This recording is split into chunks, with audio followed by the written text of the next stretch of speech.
تبارک و تعالیٰ کا ان کے ایمان کو معیار قرار دینا اور نبی کریم صلی اللہ علیہ وسلم کا اپنے بعد ان کی اقتداء کا حکم دینا، یہ اس بات کی دلیل ہے کہ تمام صحابہ کرام متقی تقوادار پرہیزگار تھے، ان میں سے کوئی ایک بھی فاسق و فاجر نہیں تھا۔ ان کی یہ محبت عارضی تھی، عنقریب ختم ہو جائے گی، نہیں بلکہ اب صحابہ کرام کے درمیان دشمنی کو ثابت کرے وہ ان آیت کریمہ کا منکر ہے۔ اور ایک قتل عثمان ہے، حضرت علی، حضرت عائشہ اور معاویہ کے درمیان جو جنگیں ہوئی تو الف بین قلوبہم اور رحماء بینہم اشداء علی الکفار کا کیا مطلب ہوا؟ یہ ان کا کینہ اور بغض ہوتا تو ایک ہی وار میں ان سب کا کام تمام کر دیتے، ان کی تلوار کیوں نہ چلی؟ بھائی وہ روایت جھوٹی ہے، وہ تاریخ غلط ہے اور وہ راوی غلط گو ہے، کیونکہ یہ قرآن کے مخالف ہے۔ کے لیے تھیں، اپنے نفس کے لیے نہیں تھی۔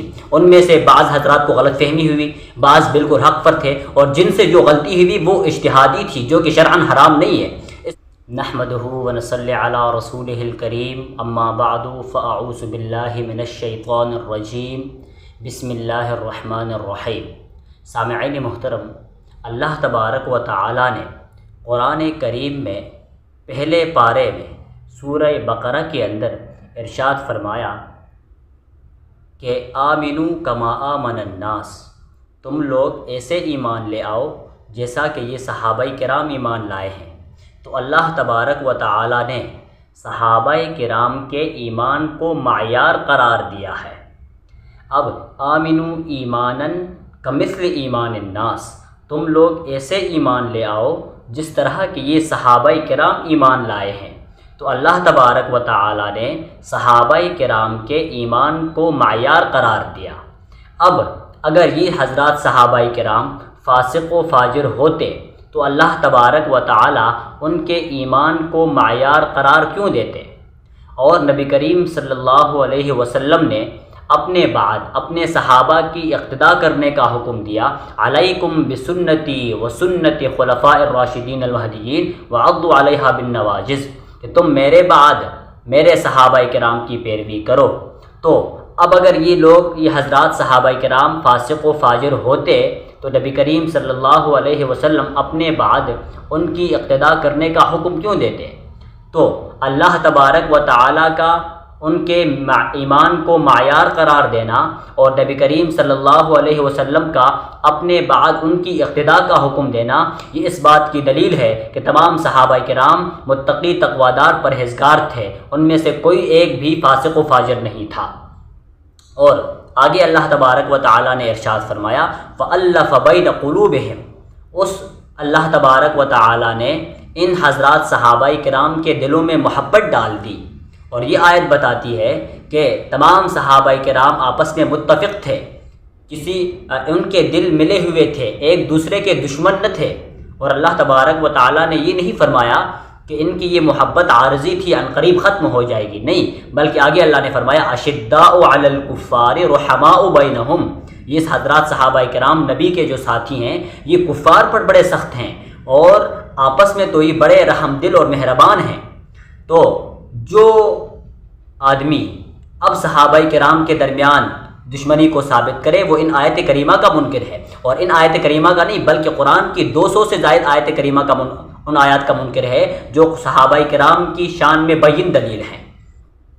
اب یہ سوال پیدا ہوتا ہے کہ ابھی ہم نے یہ ثابت کیا کہ تمام صحابہ کرام متقی تقوادار پرہیزگار تھے اور ان کے دل ایک دوسرے سے ملے ہوئے تھے، ان کے دلوں میں کسی کے لیے بغض، کینہ اور حسد بالکل بھی نہیں تھا۔ تو سوال یہ پیدا ہوتا ہے کہ صحابہ کرام کا جو آپس میں بغض تھا ان کی تو مثالیں نہیں ملیں گی، جیسا کہ قتل عثمان ہے، حضرت علی، حضرت عائشہ اور معاویہ کے درمیان جو جنگیں ہوئی تو الف بین قلوبہم اور رحماء بینہم اشداء علی الکفار کا کیا مطلب ہوا؟ یہ تو گویا کہ ان کا لڑنا یہ اس بات کی دلیل ہے، ان کی جنگیں آپس میں ہونا یہ اس بات کی دلیل ہے کہ ان کے درمیان محبت نہیں تھی بلکہ بغض اور کینہ تھا۔ یہ سوال اکثر کیا جاتا ہے، تو میں ان حضرات کو یہ بتاتا چلوں کہ جب کسی قوم کے درمیان یا لوگوں کے درمیان جو لڑائی ہوتی ہے وہ 3 وجہوں سے ہوتی ہے، یا تو اختلاف دین کی وجہ سے لڑائی ہوتی ہے، یا عداوت نفسانی کی وجہ سے ہوتی ہے، یا اختلاف رائے اور غلط فہمیوں کی وجہ سے لڑائی ہوتی ہے۔ حضرات صحابہ کرام کے درمیان جو لڑائیاں ہوئی وہ نہ تو اختلاف دین کی وجہ سے ہوئی، نہ عداوت نفسانی کی وجہ سے ہوئی، بلکہ وہ صرف اور صرف اختلاف رائے پر مبنی تھی۔ ان حضرات صحابہ کرام کی جو جنگیں یہ محبت اور الفت کے خلاف نہیں ہیں، اور جیسا کہ حضرت یوسف علیہ السلام کے بھائیوں نے یوسف علیہ السلام کے ساتھ جو معاملہ کیا وہ تو سب کو معلوم ہے، مگر اس کے باوجود بھی وہ حضرات دشمن نبی نہ ہوئے اور وہ کافر نہ ہوئے۔ کیونکہ ان کا یہ معاملہ غلط فہمیوں اور اس غلط فہمیوں پر مبنی تھا، تو لہذا جب یہ غلط فہمیوں پر مبنی تھا تو لہذا یہ جنگ محبت اور الفت کے خلاف نہیں ہے۔ اور اللہ تبارک و تعالیٰ جب ان کے متعلق یہ اعلان فرما رہا ہے کہ وہ ایک دوسرے پر رحیم اور کریم ہیں، تو پھر یہ کیسے ہو سکتا ہے کہ وہ ایک دوسرے کے دشمن ہوں؟ صحابہ کرام کی تمام جنگیں اللہ تبارک و تعالیٰ کے لیے تھیں، اپنے نفس کے لیے نہیں تھیں۔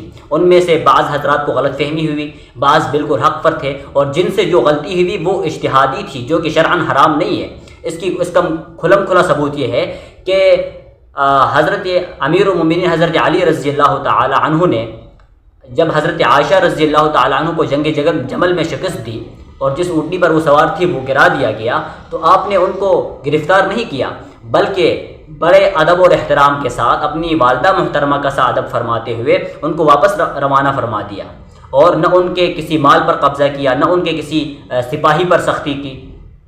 اب بتائیے کہ یہ سب انہوں نے ایسا کیوں نہیں کیا؟ حالانکہ اگر حضرت علی رضی اللہ تعالی عنہ کے دل میں حضرت عائشہ رضی اللہ تعالیٰ عنہ کا کینہ اور بغض ہوتا تو ایک ہی وار میں ان سب کا کام تمام کر دیتے۔ ان کی تلوار کیوں نہ چلی؟ بھائی تلوار کیسے چلتی؟ اس لیے کہ یہ جنگ حق کے لیے تھی، اپنے نفس کے لیے نہیں تھی۔ تو لہذا جو روایت، جو تاریخ ان حضرات صحابہ کرام میں یہ ثابت کرے کہ ان کے درمیان بغض تھا، تو وہ روایت جھوٹی ہے، وہ تاریخ غلط ہے، اور وہ راوی غلط گو ہے، کیونکہ یہ قرآن کے مخالف ہے۔ قرآن ان کو رحیم و کریم فرما رہا ہے، تو لہذا قرآن کے مقابلے میں جو تاریخی واقعہ اور جو روایت ایسی آئے گی جو قرآن کو جھوٹا کرے گی، تو لہذا وہ روایت ہی غلط ہوگی، قرآن جھوٹا نہیں ہو سکتا۔ وآخر دعوانا ان الحمد للہ رب العالمین۔